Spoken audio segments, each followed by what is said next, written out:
Ostrovní festival Litoměřice, 4. ročník.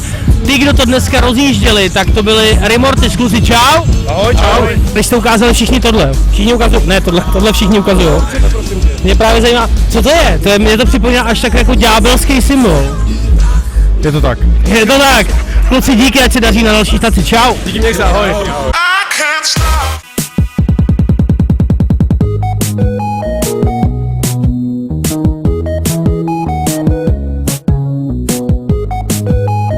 Creance Ostrovní festival Litoměřice 2012, druhý účinkující, který před chvílí dohrál, to je parta Midi lidi, kluci, čau. Ahoj. Když se bujon, tak mě se vybaví okamžitě polívka od mámy a potom taky vy. Kde máte tu krásnou holku, kde je ta zpěvačka? Doma.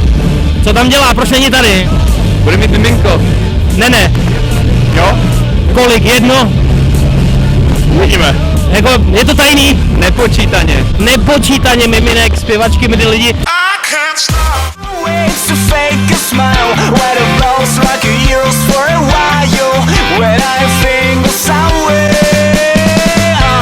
Tady jsou kluci s Evelem, kluci, pozdrav velký, jako hlasitej. Čau! To je hlasitej, ne? Dobře. Kluci kolem 24 průměrně. Můžu, kluci, to nejzajímavější je jako, můžeme se podívat na vaše auto, hoši. Kluků z kapely je 5, jo.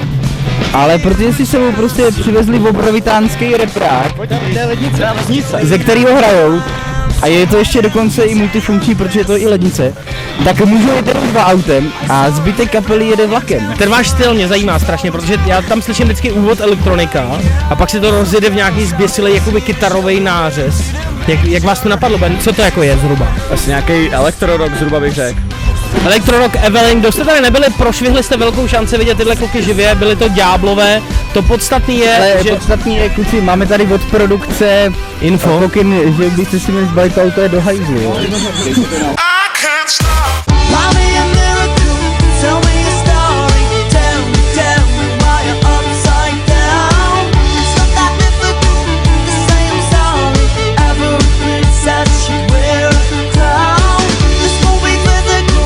Tohle je Creance Ostrovní festival Litoměřice. My se už po několikátý hlásíme přímo z místa činu. Před tím vším vyvrcholením se starají takový bomby jako třeba UDG, nebo třeba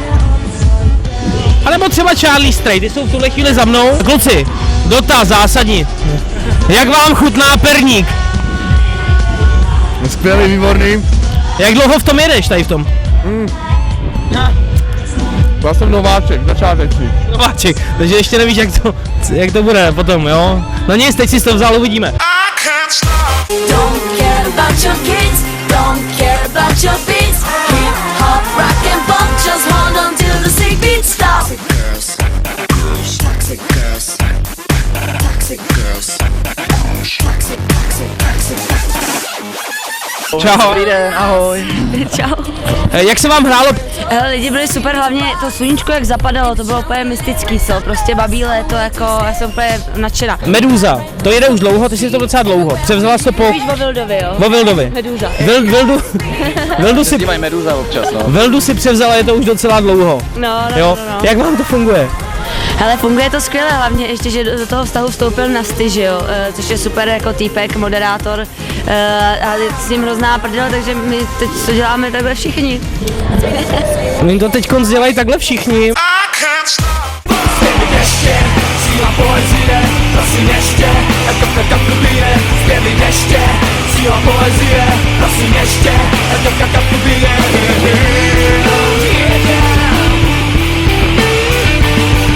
Aktuálně dohráli UDG a oni jsou tady s náma. Kluci, čau.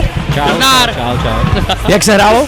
Ale hrálo se super, jako Litoměřice máme rádi, takže jsme 20 kiláků od domova, že jo, takže to bereme jako, že v podstatě hrajeme doma a takže se nám hrálo dobře. A hrát na takovýhle velký stage, to je vždycky potěšení. Jsme právě koukali, jako jsme šli z dálky jako k těm stánkům tam a říkali jsme, ty s Kazmou, víš, jsme říkali, to je stage jako, a teď jako kráva, prostě neví. Jako fakt ohromná stage pro mě. Jsem byl v panenském týnci na Fatboy Slimovi a tam měla třeba o půlku menší stage. Prohrál diskotéku, je to pravda? Měl to nějaký předmíchaný, prostě byl amatérismus, čere, jo. UDG, profíci, živě, všechno. 3000 mám tě rád, že miluju tě jako blázen. Chci si nechat tetovat jen jméno tvé, chci vypít bazén vody, kterou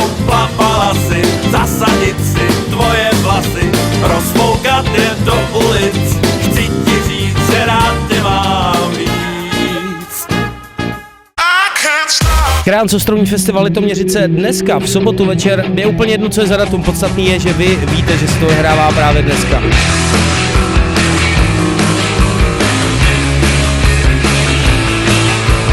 Ještě předtím, než kabáti vystoupí, je potřeba zjistit, jaká je atmosféra, že jo? No a jeden z kabátů, Milan Špalek, právě teď tady. Milane, zdravím. Čau. Tady, jaký jsou pocity před hraním? Před hraním jsou lepší než po hraní teda. Počkej, jak to myslíš, jakože po hraní se jako vyflusaný, nebo? Přesně jak to říkáš, no, po hraní jsme fakt trošku už unavený, no. Já jsem Dobrý, teď jsme úplně free. přesně nám, kdo píše texty pro kabáty, jak to bude na té nový desce? No, pravděpodobně to zbude na mě ty texty, no, protože už píšu jenom já teďka. Počkej, jenom to znamená, dřív to bylo jinak, jste byli jako parta, jste se dohodli, nebo tenhle rým vyhoď, říkal Pepa. Ne, dřív psala ještě kdysi dávno Hajček z Krucipisku nám napsal nějaký texty, Pepa, první žena, nám psala nějaký texty, ale pak už se to vyselektovalo, teď to píšu celý sám.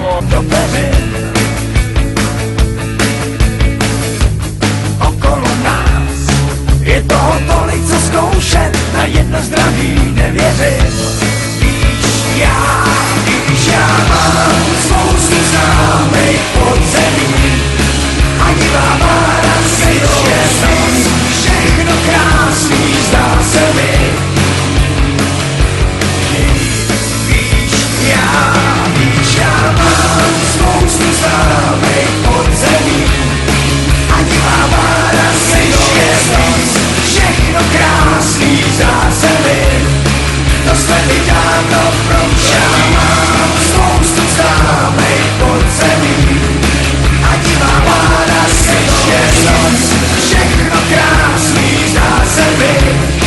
To jsme mi dávno proč, já mám spoustu známých. Mějte se suprově, další ročník Kránc-Ostrovního festivalu Litoměřice. Doufejme zase za rok, když všechno bude tak, jak má, když návštěvnost bude takováhle. My se na vás strašně těšíme. Nezapomeňte, že ty nejlepší kapely, ty největší hvězdy, ty nejsuprovější ceny můžete vyhrát a slyšet jenom kde? Tady. Počkej, co jsi říkal? Že jste nejlepší. Za to tě uznávám. Jo, já vás taky. Tak se mějte super a za rok čau.